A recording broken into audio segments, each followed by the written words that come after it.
Boom. Hey, everybody. Do you know what I noticed not too long ago? Because I've got my lights, and I noticed the last few broadcasts, the light was a bit harsh on my skin. So what I decided to do was to tone down the white light and to sort of accentuate the soft light.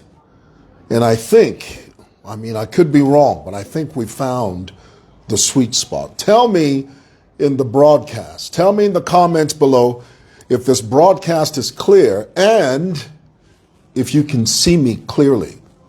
The light is less harsh on my skin. Also, the other day when I was doing my live broadcast, somebody said to me, it's time for a bit of super black. Because, I'm getting a bit gray. Age being what it is, age spares no one. Okay, so I am getting a bit of flaky gray in my hair.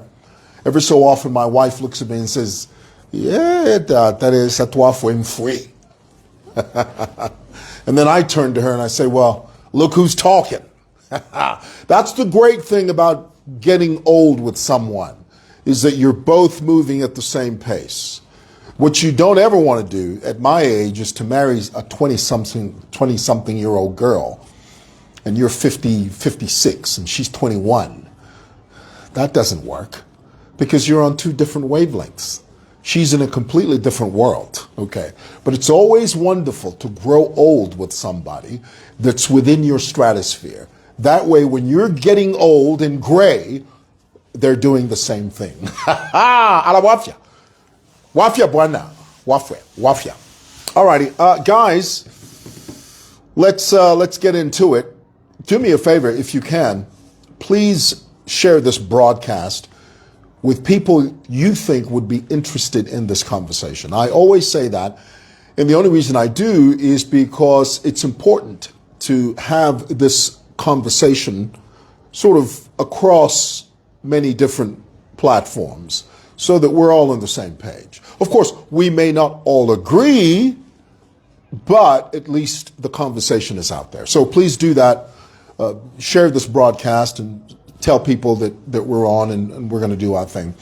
Before I get into my dissertation, I must tell you, last night, and incidentally, before I say that, I've made a seismic shift in my life, and I feel that I have to share this with you.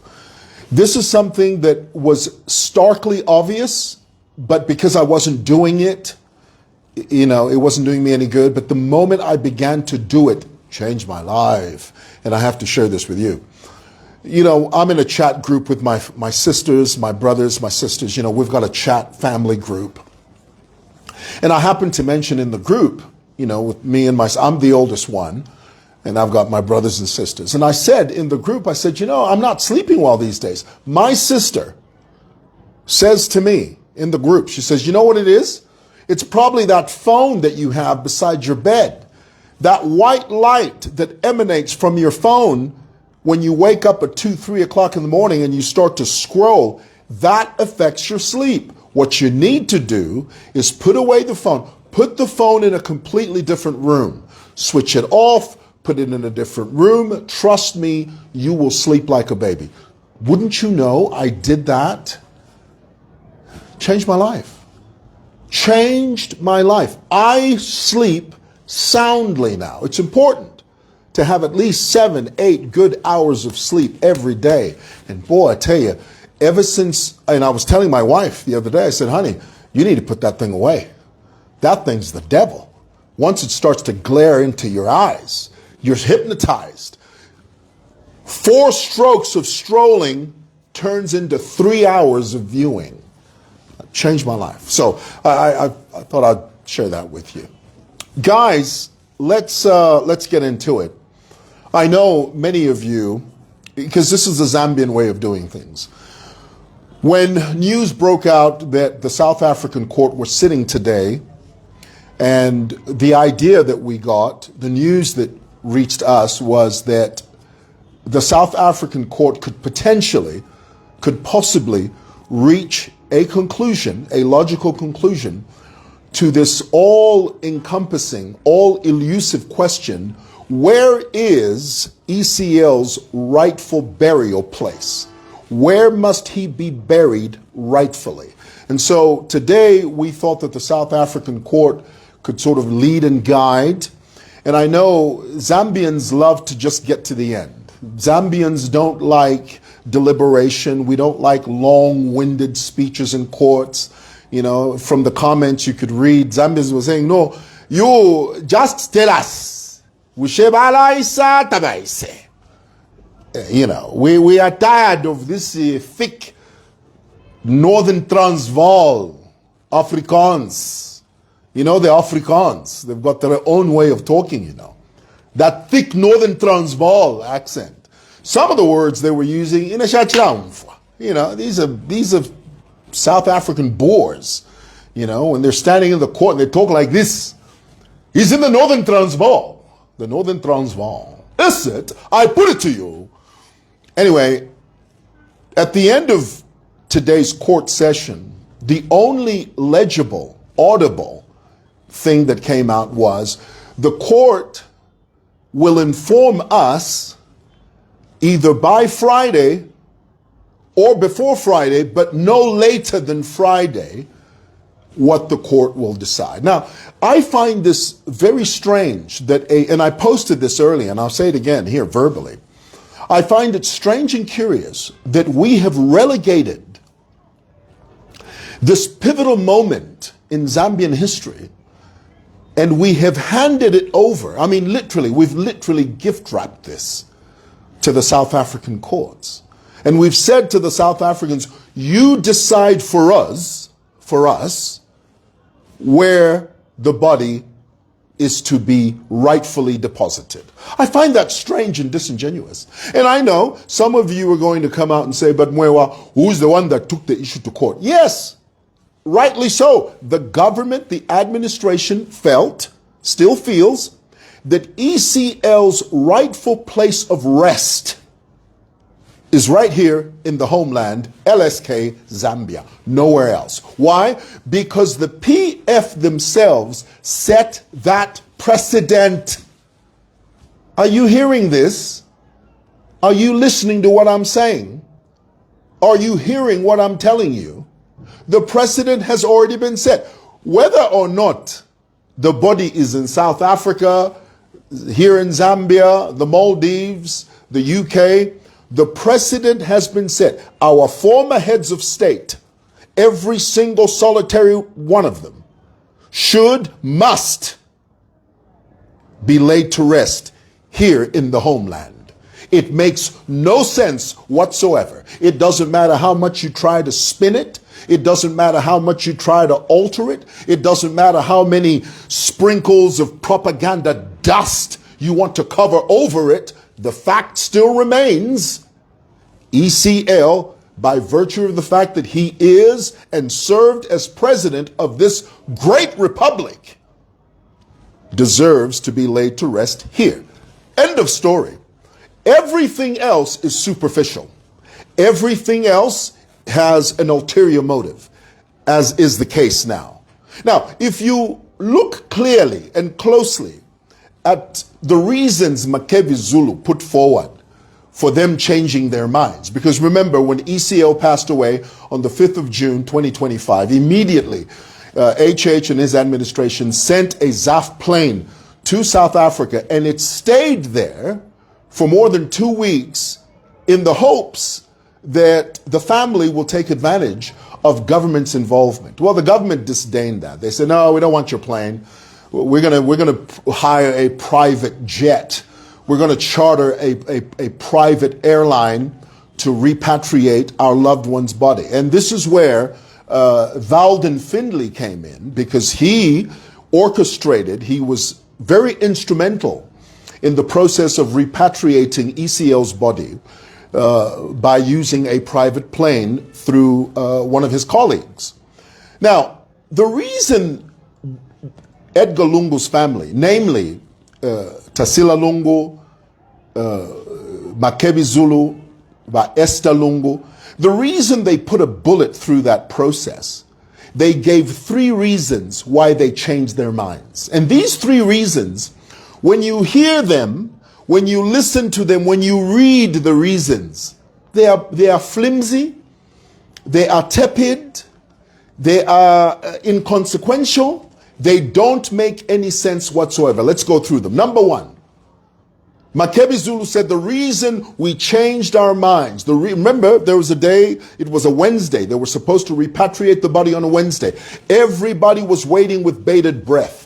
Zambians all over this country were waiting to see that plane land on Zambian soil and finally begin the process of putting EcL to rest. Makebi Zulu came on air and he announced, Kuti, we have changed our minds because of these 3 reasons. Number 1, Makebi Zulu said, the family are angry that you included Hakainde Hichilema in a program that we had initially agreed that he would only be involved at Mulungushi. But you have changed the program and said the president will be involved at the showgrounds. Number 1. Number 2, Makebi Zulu said, RDA, Road Development, Road Development Agency,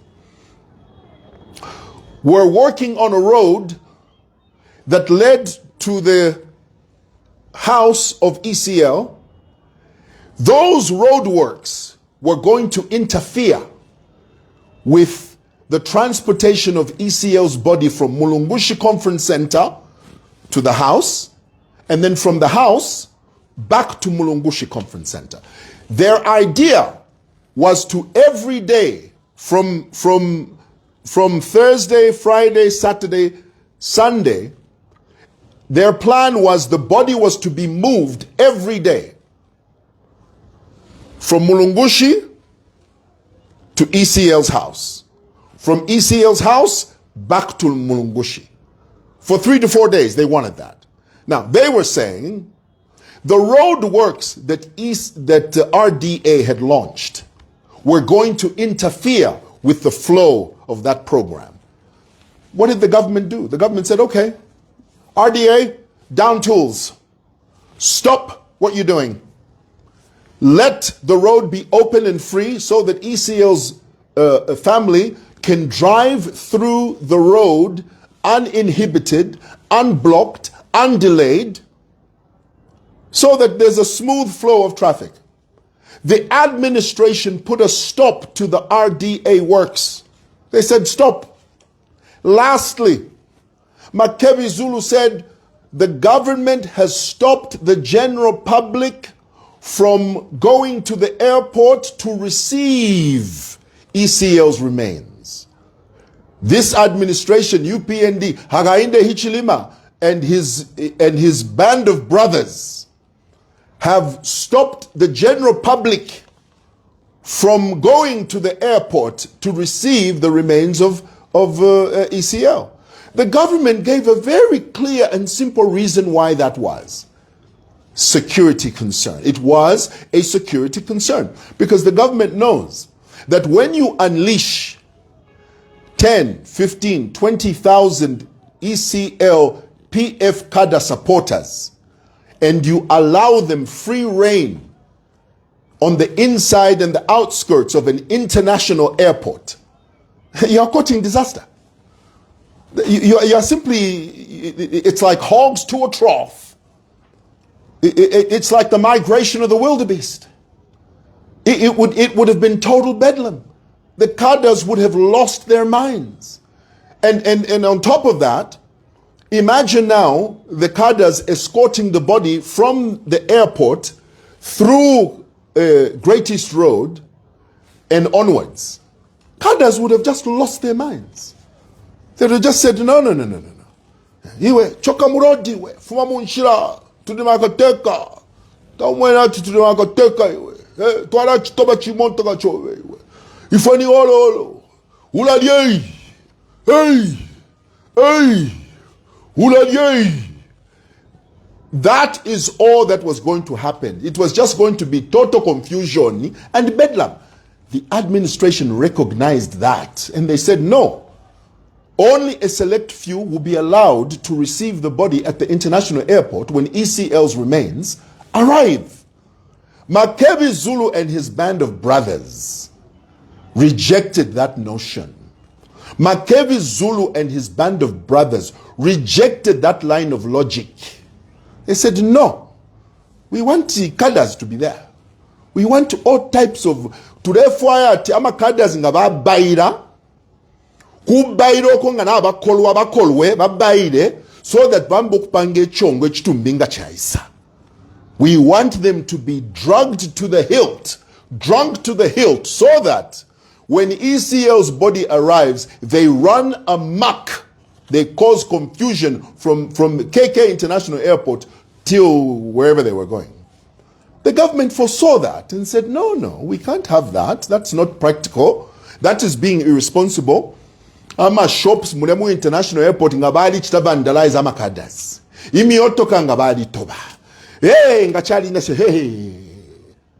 They knew that. Makebi Zulu said, no, you are being disingenuous. You are sidelining us. You are disenfranchising PF cadres from mourning their former leader, which is nonsense. Now, when Makebi Zulu announced that there will be no repatriation, the body will not be arriving on Wednesday. The next thing we began to hear was the family was contemplating possibly depositing EcL in the soil of South Africa. Now, that does not make any sense. Let me explain why. Let us assume the family say this is a private affair, which it cannot be a private affair because EcL belongs to the Zambian people, along with you, the family. EcL does not just belong to Tassila and Esther and Daliso and the like. No. By virtue of the fact that he served this nation, he served 7 years as 6th president of this republic. Because of that, he belongs to you, he belongs to me, he belongs to us, the people of Zambia. That is how it is. Like it, leave it, loathe it, or hate it. That is how it is.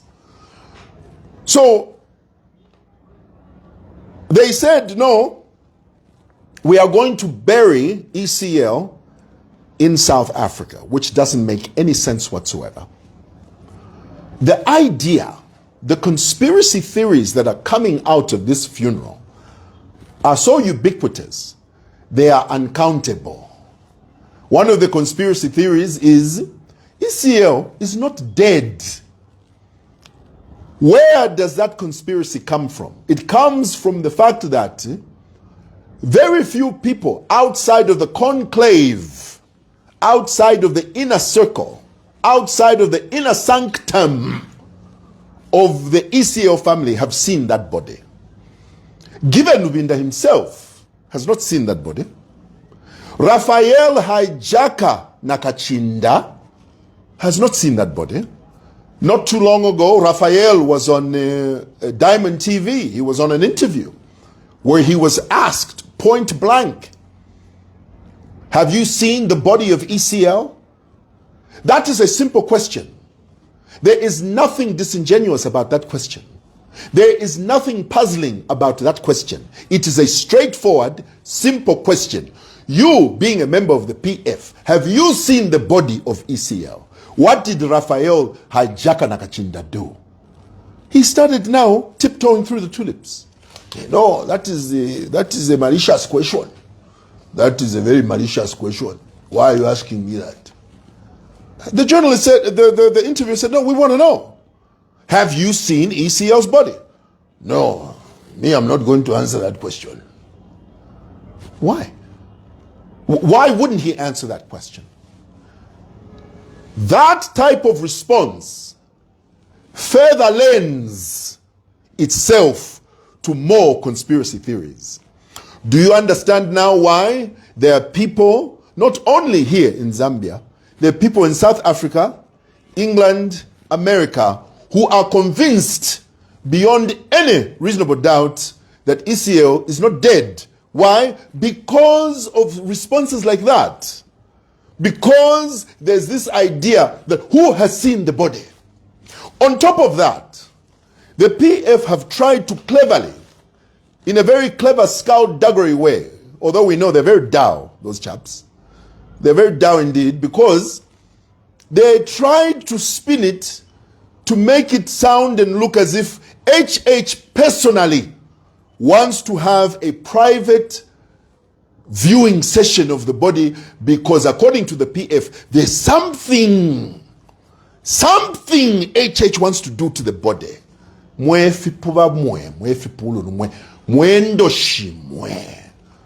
Ba PF nindo shitya sheka. Out of all the things you can come up with, you honestly can sit there and say, HH wants to do something supernatural with the body. You idiots. Stupid idiots. You don't have the best interest of the country at heart. You only worry about your own self-aggrandizement and political survival. Nothing else. Nothing else. That is stupid. To even suggest that the head of state wants a personal viewing of the body to do a personal thing, that is nonsense. We all want to view that body. Why? Because body viewing is a normal part of the funeral process. Understand that.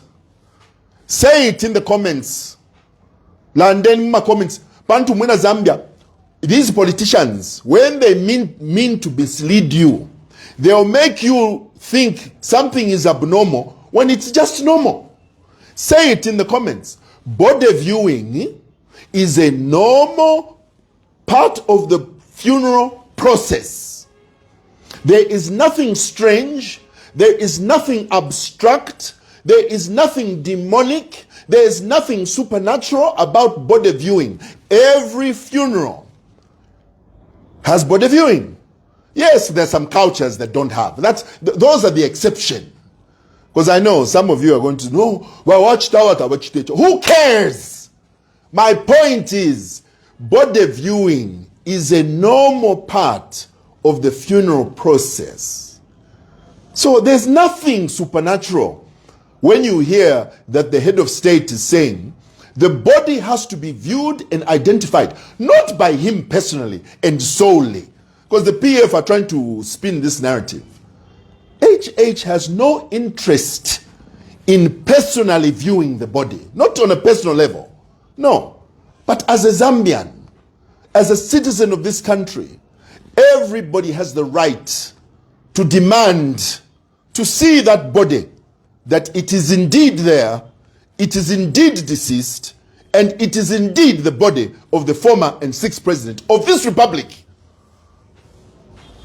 Don't complicate things where complication is not needed. But this is, you see, this is the goal of the PF. This is the sinister goal of the PF, to confuse and to set free a red herring and to scapegoat, divert, deflect attention from the real issue and make you, the Zambian populace, start running around talking about nonsense and idiosyncratic issues. The issue is simple. EcL passed away. EcL must be identified as our former head of state in that casket. Lastly, EcL must be buried, put to rest in Zambian soil. Why? Because the PF set a precedent with the case of Kenneth Kaunda. Those are facts. Undeniable, immutable facts. You can't argue with that. So when you see the PF doing what they're doing, it is for self-preservation. It is political survival. It is an attempt to use a body for campaigns, political purposes. These chaps, PF. Nga pali bendoshi pano esonde ni ma PF. How, with 5 senses, you are parading a body for political purposes, knowing that in 2026 you're going for elections? You are grasping at straws because you are going to use everything at your disposal, everything within your power, to lend to this idea, kuti alebwenelapo, dead or alive. You cult leaders, you witches, mwefi pululu mwe, mwendo shimwe. It won't work. The Zambian people see right through you, and it's not going to happen. When the dust settles, this is my view. In my view, when the dust settles and when the dew dries, balefwaya nangutabaleefwaya o ichebo ichitumbi chikabwela kuno. We are going to put him to rest here. Mulefwaya tamulefwaya. That is how it is. Brothers and sisters, boys and girls, that is the correct analysis of this situation as it stands. And if you don't look at it in that way, you'll be misled. You'll be misled. Okay. Thought I'd share that with you. Thanks for watching. Bye.